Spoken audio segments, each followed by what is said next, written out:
Olá, meus amigos. Estamos aqui para mais um episódio do Envisionar Podcast. Eu sou Josué Campanhã, da Envisionar, e estamos trabalhando nessa virada de ano 6 passos para você planejar a próxima fase da sua igreja. Como eu já disse, não é nenhuma receita de bolo e também não é um planejamento profundo com todos os detalhes, mas são aqueles elementos básicos que eu considero para você, como pastor, e a sua equipe trabalharem, refletirem e pensarem não só em 2025, mas nos próximos 10 ou 20 anos da sua igreja. Então, dentre esses 6 passos, só para estar tudo alinhado, no primeiro a pergunta foi o que você quer a longo prazo, que é crucial para se definir o futuro. Segundo, depois de 4 anos de pandemia, onde estamos? Depois, na terceira etapa, a gente trabalhou o que mudou e eu não posso desconsiderar para o futuro. E no quarto passo, qual o meu foco para o futuro? E hoje a gente vai trabalhar uma coisa muito prática. Quais são os alvos para os próximos 12 meses? Porque, como eu falei num dos episódios, ao mesmo tempo em que nós estamos trabalhando uma polaridade em que a gente está pensando o próximo ano, mas a gente tem que refletir sobre os próximos 20, hoje eu quero trazer a coisa para por onde eu começo? O que eu faço nesses próximos 12 meses para levar a igreja para esse futuro? Bom, aqui, como eu sei que a gente tem realidades bem distintas, 85% das igrejas no Brasil têm menos de 150 ou 200 membros, a gente tem grandes igrejas, mas a gente tem igrejas que têm uma pegada mais histórica e talvez estejam estagnadas, a gente tem igrejas que os pastores estão num processo de restauração, de revitalização dessas igrejas, e a gente tem igrejas que estão na fase de plantação. Você está tentando tirar o avião do chão, e são realidades completamente diferentes. Então, nessa conversa de hoje, eu fiz pelo menos 3 abordagens diferentes. Talvez algumas coisas sejam práticas de uma para outra, mas talvez tenham coisas que são bem específicas para a sua realidade. Então, eu queria tratar sobre os alvos para os próximos 12 meses, os passos práticos para isso, nessas perspectivas. Vamos começar então pensando: se eu fosse pastor de uma igreja histórica e estagnada, que foi a pergunta que um pastor me mandou esses dias. Josué, eu estou liderando uma igreja histórica e estagnada. O que eu faço para levar essa igreja para uma próxima fase? Como eu tenho dito, aqui a gente não dá receita de bolo, assim, ó, faça 1, 2, 3, 4, 5, vai dar tudo certo. Eu prefiro passar alguns princípios, algumas perguntas para você trabalhar, alguns conselhos que, ao longo desses últimos 30 anos de consultorias para igrejas e denominações, eu já vi que funcionou e que dá para a gente fazer a transposição disso de uma igreja para outra, do que simplesmente aquele beabá, faça isso, faça aquilo, eu estou fazendo na minha igreja, vai dar certo na sua, porque não é bem assim que acontece. Então, se eu fosse pastor de uma igreja histórica e estagnada, eu começaria chamando os anciãos ou as pessoas veteranas da igreja para uma conversa. O que eu faria nessa conversa? Eu conversaria sobre o tipo de igreja que a gente pode construir no futuro. Mas eu também perguntaria para eles que igreja eles querem deixar para os seus filhos e netos. Eu creio que essa precisa ser uma conversa bem transparente, bem aberta, e não numa reunião formal, não é aquela reunião, né, de anciãos, ou conselho, ou grupo diaconal, ou diretoria. É assim, gente, vamos sentar aqui, tomar um café, ou fazer um churrasco, e vamos pensar, como eu falei num dos primeiros episódios, que nós estamos no ano 2044. Alguns de nós não estaremos aqui. Que igreja a gente quer deixar para os nossos filhos e netos? Que igreja a gente construiria que eles diriam assim: Uau, meus pais e meus avós deixaram a igreja que eu sonhava? Bom, certamente nós precisamos ser bem transparentes com essas pessoas e dizer: não é essa a igreja que a gente tem hoje. Porque se eu quiser que eles se adequem a essa igreja, provavelmente nós vamos perdê-los. Então, por isso, essa conversa precisa ser bem transparente e bem informal, mas ao mesmo tempo sincera, honesta, de admitir que aquilo que foi feito até aqui foi muito bom, foi ótimo, foi um fundamento, mas talvez aquilo que precisa ser feito pela frente não é exatamente o que a gente faz hoje. De outro lado, nessa conversa, eu faria eles sonharem, sonharem com essa igreja que a gente gostaria de deixar para os nossos filhos e netos. Eu teria uma conversa do coração, não da tradição. Existe uma frase de um irmão nosso russo chamado Yuslav Pelikan que diz: a tradição é a fé viva dos que já morreram, mas o tradicionalismo é a fé morta dos que estão vivos. Então não se trata de construir uma igreja tradicionalista, mas uma igreja que passe a tradição da fé bíblica, cristocêntrica, de um jeito, praticada de um jeito diferente para as próximas gerações. Eu desafiaria eles para um processo de discipulado, se eles ainda não passaram por isso, que alcance as próximas gerações. Alguns anos atrás, eu fui dar consultoria para uma igreja em Jundiaí, no interior de São Paulo, que estava vivendo isso. Eles tinham poucas pessoas jovens e de meia idade, eles tinham mais gente de mais idade na igreja. E quando o pastor pensou assim, será que se eu desafiar essas pessoas para um processo de discipulado, eles topariam? Eu falei, só tem como saber desafiando eles. E ele desafiou e eles toparam. E você pode ver num dos episódios, num dos primeiros episódios que a gente fez, que é com o pastor Clésio, acho que é o episódio 3 do Envisionar Podcast, você pode ouvir falar sobre isso. O que aconteceu nessa igreja nos últimos 10 anos? O pastor desafiou esse grupo de anciãos ou de pessoas mais idosas da igreja a um processo discipulado. Eles toparam. Isso mudou tudo nas gerações seguintes. Esses últimos 10 anos, essa igreja foi outra. Então, eu desafiaria esse grupo de pessoas, de anciãos, para um processo discipulado que mexa com a vida deles. Nessa igreja eu ouvi um senhor de quase 70 anos dizendo: eu estou na igreja há 40, mas eu perdi minha vida, porque eu fui o cara que expulsava pastor, queria controlar as finanças, queria fazer isso, fazer aquilo, e hoje eu estou entendendo que eu preciso ser discípulo de Jesus e discipular as novas gerações. Mas eu já ouvi isso de inúmeras pessoas em inúmeras igrejas, com a mesma idade, dizendo a mesma coisa, porque eles nunca foram discipulados. Então eu desafiaria eles para um processo discipulado. E eu não gastaria meu tempo tentando manter atividades, cultos, programas, congressos, conferências que não geram crescimento, mas também não impediria que eles fizessem. Se alguém quer fazer, Deus te abençoe, irmão. Mas eu não vou gastar a minha energia nisso. E você vai ver que isso vai perdendo força ao longo do tempo. E eu, por fim, oraria muito para Deus mudar o coração deles.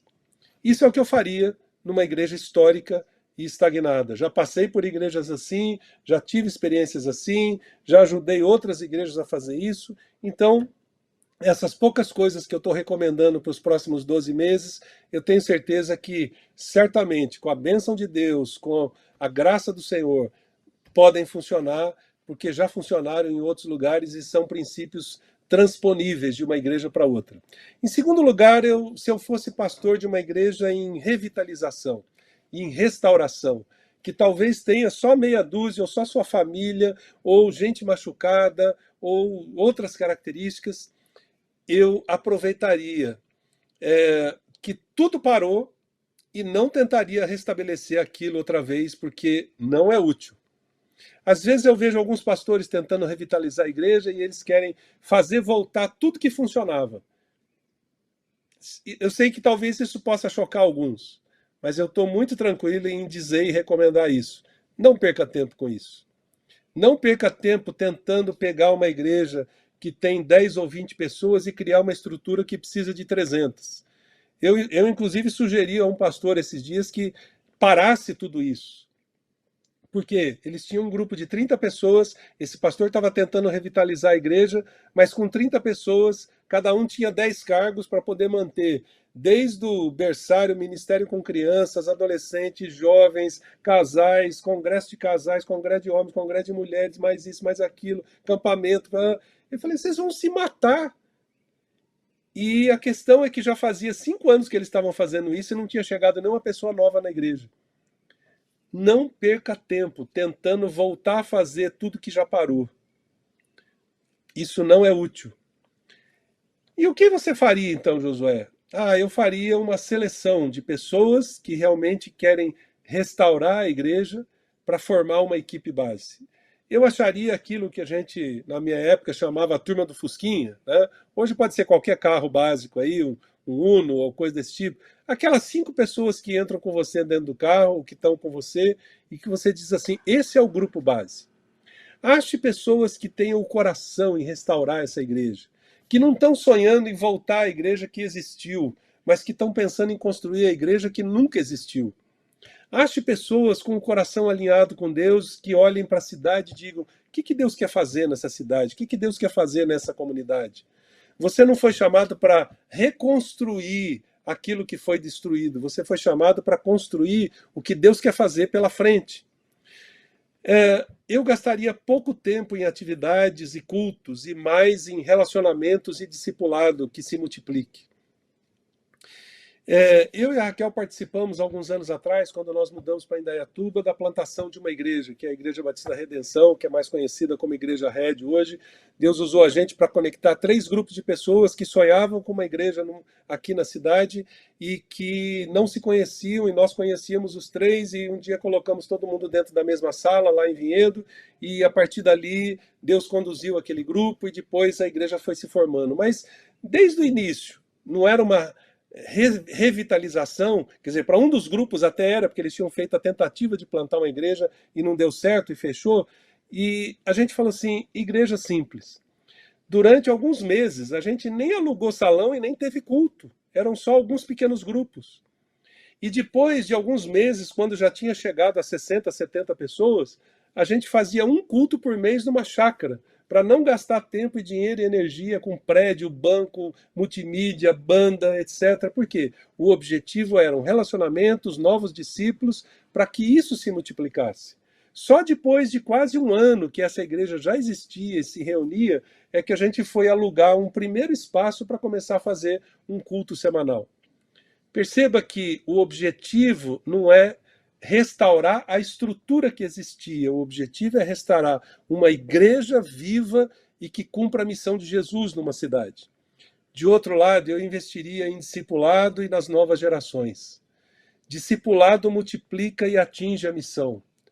Novas gerações não vêm sozinhas para a igreja, elas vêm e trazem os pais. Então perceba que são 2 pilares da construção que permitem depois construir o prédio. Discipulado alcança novas pessoas e forma novos discípulos com a perspectiva da missão de Jesus. Novas gerações constroem aquilo que vai ser o futuro para o qual nós vamos passar o bastão, mas ao mesmo tempo eles trazem a perspectiva, eles trazem os pais juntos que também vão ser discipulados e reabastecer esse ciclo de formação das novas gerações. E, por fim, eu oraria muito por novas conversões. Não simplesmente que voltem todos aqueles crentes que eram dessa igreja, porque talvez eles já estejam em outras igrejas, estejam bem. Pode ser que alguns realmente apostataram da fé e eu vou ter que ir atrás deles, mas eu oraria principalmente por novas conversões, porque o objetivo da restauração de uma igreja não é simplesmente trazer todo mundo que era dessa igreja de volta. O objetivo dessa igreja é alcançar gente para Jesus, fazer novos discípulos e fazer diferença nessa cidade. E se Deus quiser fazer isso com novas pessoas, esquecendo aquelas que ficaram para trás, porque elas já estão bem em outros lugares, que seja assim. Não se preocupe em reunir todas as pessoas que fizeram parte dessa igreja. Se preocupe em cumprir a missão de Jesus, e a missão é voltada para novas pessoas, novas conversões, novos discípulos. Bom, por fim, o que eu faria se eu fosse pastor de uma igreja em plantação?